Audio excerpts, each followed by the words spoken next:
नमस्कार दोस्तों, भारत में बहुत सारे गद्दार हैं। जिस थाली में खाते हैं उसी में छेद करता है। भारत में जो चमचे हैं ना, पिछले 4-5 रोज से एक बड़े बड़े दावे कर रहे हैं, बहुत माहौल खड़ा कर रहा है। यूट्यूब पे बोल रहा है कि तुर्की एक महान देश है, तुर्की फिर से ऑटोमन एम्पायर बनाएगा, तुर्की ही इजराइल को ख़त्म कर सकता है, इजराइल का कहानी ख़त्म करके मिटा देगा, तुर्की अब सेना उतारने वाला है, तुर्की इजराइल के खिलाफ खासतौर पे भारत के खिलाफ एक इस्लामिक सेना बनाएगा। तुर्की कौन रहेगा? तुर्की तो अब फिर से बॉस बनने वाला है। 57 कंट्री में तुर्की का डंका बजता है। अमेरिका भी डरता है तुर्की से, चीन भी डरता है, यहाँ तक कि पाकिस्तान तो उसका भाई है। दोस्तों, इस तरह की बातें कर रहा था। बड़ी बात तो यह है, उसी तुर्की पे भारत, इजराइल और सऊदी अरब ने अब तक का सबसे बड़ा प्रहार किया है। बड़ी बात तो यह दोस्तों, तुर्की को जिस प्रकार से, यानी कि ऑटोमन एम्पायर को जिस प्रकार को टुकड़े टुकड़े में बांट दिया था, सेम टू सेम हाल से तुर्की का बहुत जल्द होने वाला है। ऑटोमन एम्पायर छोड़ दीजिए, तुर्की जो है ना वर्तमान में, वो भी बच जाएगा ना, समझिए काफ़ी है। दोस्तों, तुर्की को बर्बाद करने के लिए, तुर्की को पूरी तरह से नस्तनबूद करने के लिए सऊदी अरब या भारत, इजराइल ने अब तक का सबसे खतरनाक फैसला लिया है। सिंपल सी बात है, अगर ये चीज़ कामयाब हो गया ना तो देखेंगे तुर्की नाम का देश धरती से गायब हो जाएगा। और दोस्तों, जो चमचे, जो देश गद्दार तुर्की का तारीफ कर रहा है, वो कान खोल के सुन ले। और दोस्तों, इस वीडियो को इतना शेयर कीजिए, इतना शेयर कीजिए, ताकि उन गद्दारों को पता चले आखिरकार तुर्की क्या चीज़ है। देखिए, आज जो मैं बताऊंगा ना, आपको एक एक बात बताऊंगा। दोस्तों, ये अंदरूनी बातें, ठीक है, ये बातें आपको मीडिया में कम सुनने को मिलेगा। बहुत सारे लोग डरता है बताने से, कई सारे लोगों को पता ही नहीं है, कई सारे लोगों को केवल जो न्यूज़ मिलता है वही छाप देता है, जानकारी हो ना हो केवल न्यूज़ बक देता है। लेकिन दोस्तों, मैं तमाम न्यूज़ों का निचोड़ होता है ना, सिंपल सी बात है, जिस प्रकार से नींबू को आप निचोड़ते हैं उसी प्रकार से मैं कई न्यूज़ को पढ़ता हूँ, कई सारे विश्लेषण देखता हूँ, उसके बाद मैं एक निचोड़ पे आता हूँ, वो बता रहा हूँ। और मैं साफ साफ देख रहा हूँ तुर्की का विनाश यहाँ पे तय हो चुका है। मैं साफ साफ देख रहा हूँ कि सऊदी और इजराइल भारत का कितना बड़ा मेगा प्लान है। मैं साफ साफ देख रहा हूँ कि खासतौर पे गद्दारों के लिए ये कितना बड़ा झटका होने वाला है। दोस्तों, आप लोग पूरा खबर देखिए। चलिए मैं शुरू से बताता हूँ आखिरकार हुआ क्या है, किस प्रकार से हमारा प्यारा भारत ने यहाँ पे तहलका मचाया है। दोस्तों, वर्तमान में जिस प्रकार से इजराइल हमास के आतंकवादी को ढूंढ ढूंढ के मार रहा है, जिस प्रकार इजराइल बड़े बड़े बिल्डिंग को उड़ा रहा है, बड़े बड़े सुरंग को उड़ा रहा है, हम आपसे पूछते हैं यहाँ पे सबसे अधिक खुश कौन है? तो आप बोलेंगे भाई यहाँ पे इजराइल सबसे अधिक खुश होगा, बाकी कौन खुश होगा? कोई खुश नहीं है। दोस्तों, आप लोगों को मानना बिल्कुल गलत है। यहाँ पे इजराइल से भी अधिक खुश पता है कौन है? वो है सऊदी अरबिया, यूएई, यानी कि सऊदी का जो गुट है ना, वो बेहद ही खुश है। आप बोलेंगे भाई ऐसा क्यों?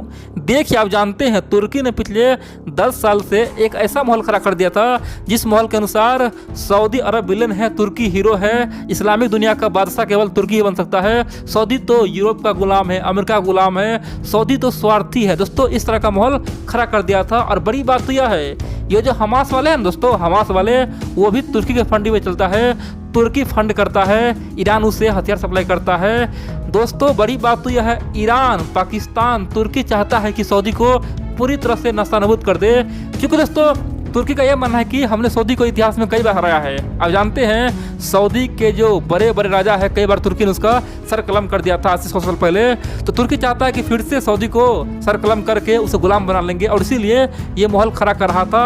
हमास हो गया, हिजबुल्लाह हो गया, यहाँ तक कि दोस्तों कुर्द हो गया, ऐसा हो गया, हर के पीछे कहीं ना कहीं तुर्की का हाथ रहा है। दोस्तों, कहीं ना कहीं तुर्की और अमेरिका का हाथ रहा है। तुर्की अंदर ही अंदर सऊदी को खोखला करने का प्रयास कर रहा था। और यहाँ पे जो हो रहा है ना, सऊदी के लिए एक चैलेंज था। दोस्तों, अगर सऊदी अरबिया यहाँ पे अपना अस्तित्व बचा नहीं पाता है, तो आने वाले समय में सऊदी पे पूरी दुनिया थूकेगा, सऊदी को सब बदनाम करेगा। खासतौर पे इस्लामिक दुनिया में सऊदी का बिल्कुल ही भाव खत्म हो जाएगा, इज्जत खत्म हो जाएगा। दोस्तों, यहाँ पे अगर इजराइल हार जाए, यहाँ पे अगर हमास जीत जाए, तो सऊदी का नामो निशान मिट जाएगा। और दोस्तों, इसीलिए सऊदी अंदर ही अंदर बहुत खुश है। जितना हमास मर रहा है ना, उतना सऊदी खुश है। आप देखे होंगे, सऊदी अभी तक दोस्तों कोई बड़ा बयान नहीं दिया। सऊदी सिंपल बोला है कि इजराइल गलत कर रहा है, यरूशलेम में क्या कर रहा है, इजराइल को ऐसा नहीं करना चाहिए। दोस्तों, सऊदी ने केवल इतना ही बोला है। सऊदी ने हल्का फुल्का बयान दिया, इतना बयान तो हम लोग भी दिए है दोस्तों, इतना बयान तो भारत भी दिया। क्या बोला है? इजराइल को युद्ध रोकना चाहिए, फिलिस्तीन का हम साथ है। यानी कि जितना बयान हम दिए हैं उतना ही लगभग सऊदी दिया है, उतना ही कुवैत दिया। यानी कि हल्का फुल्का बयान देके मुस्लिमों को खुश करने का प्रयास किया है, जबकि सऊदी अंदर ही अंदर बहुत ज़्यादा खुश है। सऊदी चाहता है कि हमास खत्म हो जाए, हिजबुल्लाह खत्म हो जाए और ईरान भी खत्म हो जाए। क्योंकि दोस्तों, सऊदी ईरान से ऑलरेडी परेशान है, तुर्की से परेशान है, क्योंकि मिडिल ईस्ट में जो भी हो रहा है ना, सबके पीछे तुर्की ईरान का ही हाथ है। इसीलिए सऊदी अरबिया अंदर ही अंदर बेहद ही खुश है, अंदर ही अंदर ओपनली इजराइल का समर्थन कर रहा है। और ये बात तुर्की भी जानता है, इस्लामिक दुनिया कम से कम 50 से अधिक देश जानता है कि सऊदी यहाँ पे इजराइल का साथ दे रहा है, यूएई इजराइल का साथ दे रहा है। इतना ही दोस्तों पाकिस्तान भी जानता है, इतना ही नहीं हमारे देश में कुछ गद्दार है जो तुर्की का गुण गाता है, वो भी जानता है आखिरकार सऊदी क्या कर रहा है। और इसीलिए बोला है कि सऊदी निकम्मा है, सऊदी ये है वो है। लेकिन दोस्तों सऊदी यहाँ पे अपना उल्लू सीधा कर रहा है। आप बोलेंगे चलो भाई सऊदी का तो यहाँ पे काम बन गया, बिना कुछ किए हुए उसका दुश्मन सब मर रहा है, सऊदी को क्या चाहिए। अब यहाँ पे भारत को क्या करना चाहिए, यहाँ पे इजराइल ने क्या किया है और आखिरकार किस प्रकार से इन तीनों ने तुर्की को विनाश का स्क्रिप्ट लिखा है। देखिए दोस्तों, आप जानते हैं वर्तमान में तुर्की केवल इजराइल के लिए नहीं, तुर्की अमेरिका के लिए भी खतरनाक बन गया है। तुर्की आज बहुत खुदा कर रहा है। जानते हैं तुर्की कभी चीन के गोद में जाता है तो कभी रूस से S-400 खरीदता है।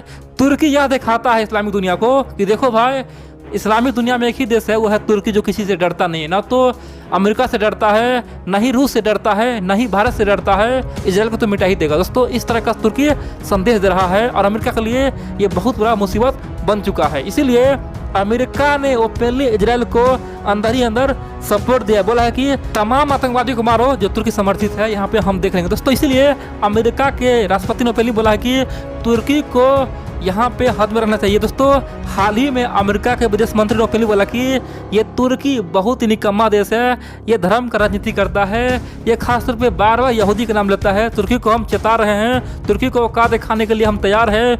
तुर्की को इजराइल से नफरत नहीं, यहूदी से नफरत है, यहूदी धर्म से नफरत है। और तुर्की ये केवल इस्लामी दुनिया को खुश करने का कर रहा है। इसीलिए तुर्की से हम अनुरोध भी करते हैं, चेताते भी हैं, बार बार यहूदी का नाम मत ले, नाम लेना है तो इजराइल का ले, यहूदी का नाम बिल्कुल न ले। दोस्तों ये बात कौन बोला? अमेरिका का विदेश मंत्री एंटनी ब्लिंकन ने हाल ही में कहा था। और हाल ही में अमेरिका के राष्ट्रपति ने ओपनली बोला था कि इजराइल आज़ाद है, इजराइल के पास पूरा ऑफर है, पूरा मौका है, अपना बदला ले सकता है, वो किसी को भी मार सकता है। अगर कोई उस पर रॉकेट छोड़ेगा उसे मारने का पूरा अधिकार है। दुनिया में सबको अपने प्राण बचाने का रक्षा करने का अधिकार है, इजराइल को भी है। हम उसे खुला हाथ छोड़ रहे हैं। दोस्तों ये बात कौन बोला था? अमेरिकी राष्ट्रपति और अमेरिका का विदेश मंत्री दोनों ने बोला था। अब बोलेंगे यहाँ पे भारत और इजराइल, सऊदी अरबिया ने क्या किया? देखिए दोस्तों, गेम एक ही है, प्लान एक ही है, सबको मिलकर तुर्की को अलग थलग करना। क्योंकि तुर्की पे आज सब विश्वास कर रहा है, खासतौर पे 57 मुस्लिम कंट्री में से कम 20 कंट्री है ना जो ओपनली तुर्की पे विश्वास कर रहा है। सबको लग रहा है कि सचमुच में ये एर्दोगन बहुत ही खतरनाक नेता है, ये सचमुच में फिर से ऑटोमन एम्पायर बना देगा, फिर से सऊदी का पावर खत्म कर देगा, फिर से इस्लामिक दुनिया का बॉस बन जाएगा। दोस्तों ये सपना 20 देश को लग चुका है। खासतौर पे इस्लामिक दुनिया में 20 देश है जो खासतौर तुर्की के साथ देता है। तो खासतौर पे इजराइल, भारत, सऊदी चाहता है कि तुर्की का ये जो विश्वास बना हुआ ना ये उखड़ जाए। दोस्तों इस युद्ध में क्या होगा?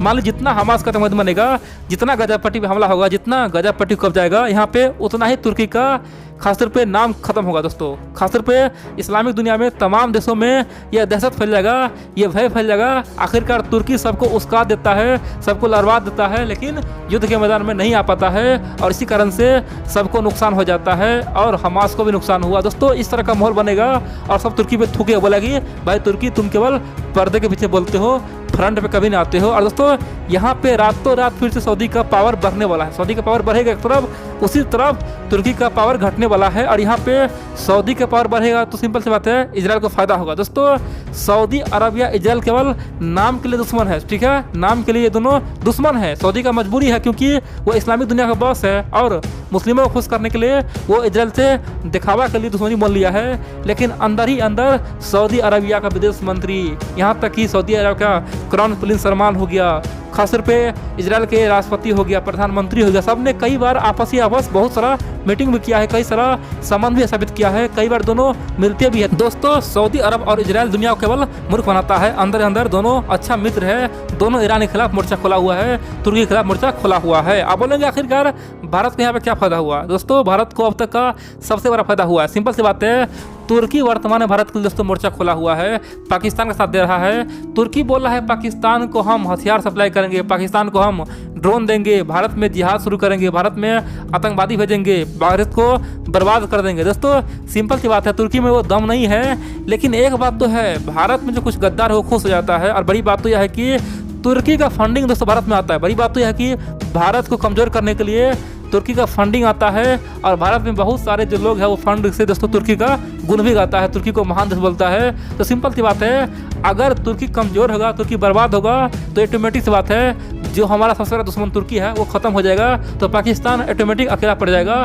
फिर तो पाकिस्तान को हम इतना धोएंगे ना, कोई बोलने वाला नहीं होगा, कोई बचाने वाला नहीं होगा। दोस्तों आराम से हम लोग पीओके पे कब्जा कर सकते हैं, क्योंकि जब पीओके पे कब्जा करेंगे तो यहाँ पे सऊदी अरबिया कुछ नहीं बोला है। दोस्तों सिंपल सी बात है, सऊदी पहले भी कुछ नहीं बोला और अभी भी नहीं बोला, क्योंकि सऊदी को पता है हम लोग का ग्रुप सेम है, इजराइल का, भारत का, अमेरिका का, सऊदी का, सब एक ही ग्रुप का आदमी है। दोस्तों अंदर ही अंदर सब एक है, दुनिया के लिए सब दुश्मन है, ठीक है। तो जिस दिन पीओके पे कब्जा होगा, तुर्की अगर कमजोर हो जाए, मान लीजिए बर्बाद हो जाए, तो तुर्की बोलने लायक बचेगा ही नहीं और सऊदी कुछ बोलेगा ही नहीं, और हम लोग आराम से पूरे पीओके पे अपना कब्जा कर लेंगे, पाकिस्तान को बुरी तरह से हरा देंगे। दोस्तों प्लान यहाँ पे ये है, समझिए।